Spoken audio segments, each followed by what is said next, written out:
Welcome to Money, Money, Money, your weekly personal finance date with me, Surabhi Upadhyay. The equity markets have been through a phase of correction.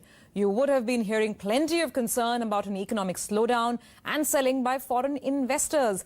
But in this environment of gloom, this week we bring you some very interesting analysis of funds that have given multi-bagger returns over the last many years. Yes, you heard that right, multi-bagger returns. We are talking about the power of compounding at play in the right sort of mutual funds. Joining in with this interesting research this week is Kshitij Mahajan, co-founder of Complete Circle Consultants. Kshitij, thank you very much for joining in. You know, when you threw up the data points and you shared them with me and spoke about sort of multi-bagger returns, 50 times returns in this kind of an environment, I said, I think the silver lining is something that we all need to hold on to. Right. So first things first, you're actually talking about funds that generate a 50x or 50 times returns. Right. How is that even possible and in how much time?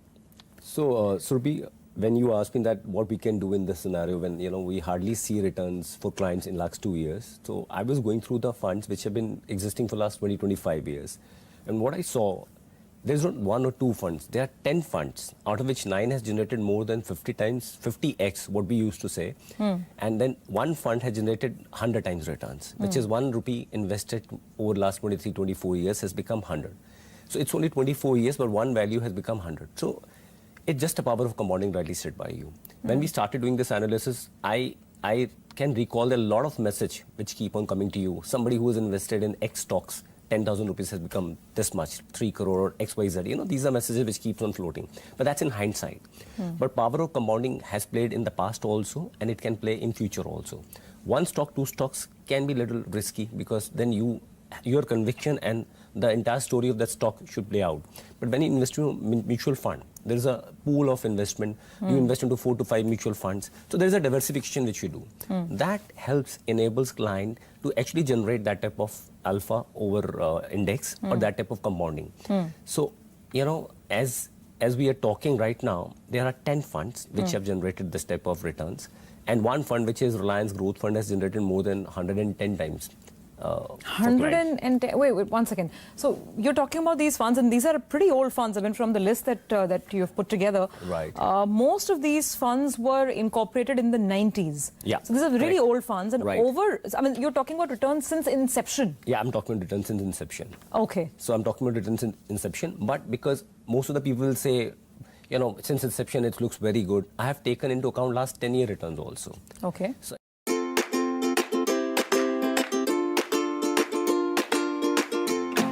in 10 years also, where last 2 years again I'm saying hardly any returns for most of the mutual funds. Still they have been able to do 14%, 15%, 16% compounding, which is a very good rate of compounding if you actually see. So now before we start our analysis and start looking at this list of funds which have generated such great returns, right.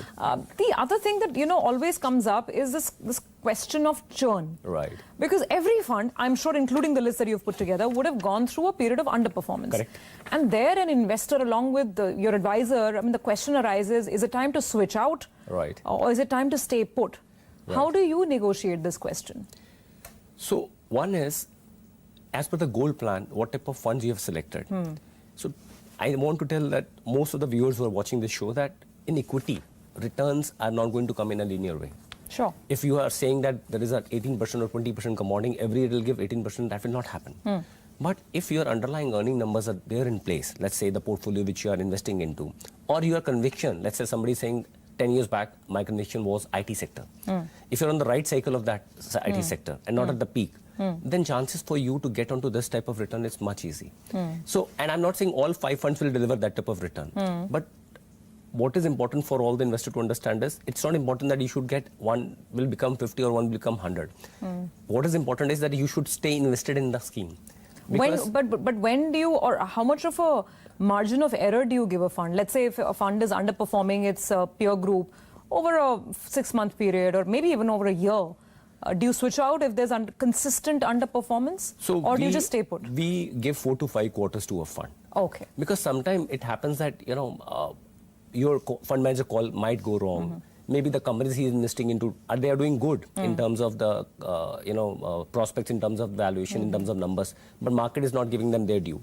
You remember last 1 year back, HDFC Bank's price was at the same level for almost a year or so. And most of the funds are having HDFC as their top holding. Absolutely. Most of the large cap and multi-cap funds. Yeah. So I'm saying sometime it happens with the fund. Now, another way of looking at it is when you can analyze, like most of the advisors, that's how they analyze, or clients can do it at their end also. The top holdings they can look into. Sure.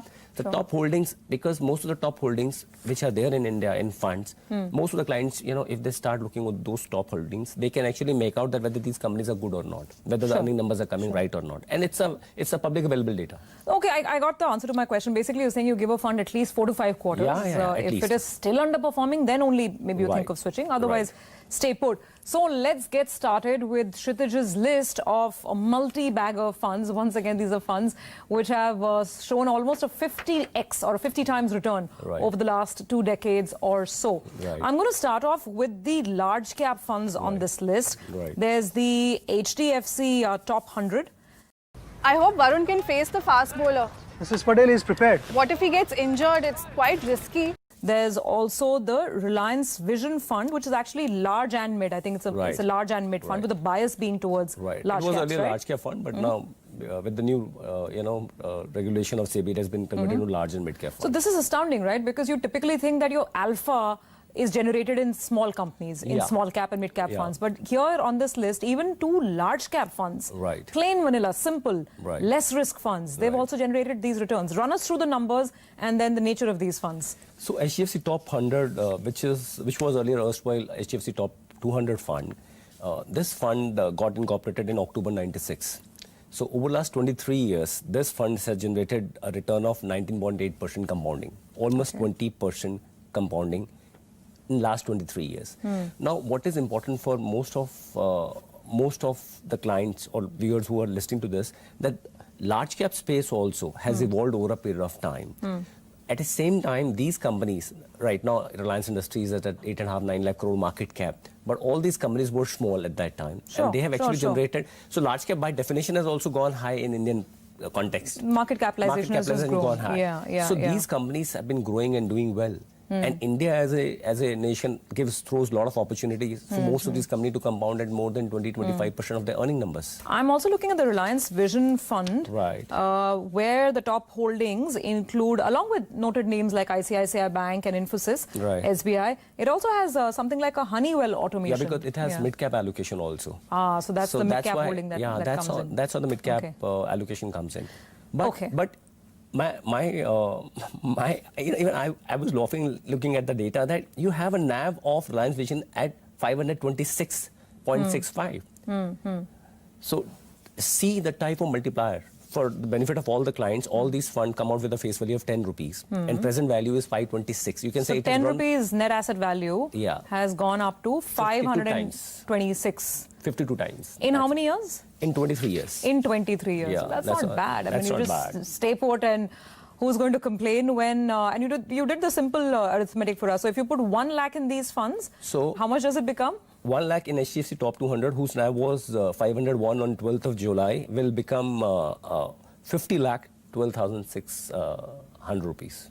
So over this period of around 23 years, 23 years, 1 lakh become 50. 1 lakh becomes 50 lakhs plus. So you don't have to look for a single stock. Just be in 5 to 6 good funds. No, but now I'm going to come down to the most important risk factor, that past returns are no guarantee of future performance. These 2 funds today, would you still advise an investment? Okay, on the large cap space, I will say that because of the new regulation, so that's a data point. Because of the new regulation, I'll say that only the new investors should come into large cap funds. Okay. Because now the scope for fund manager is limited in large cap space because 80% has to be in top 100 stocks. Correct.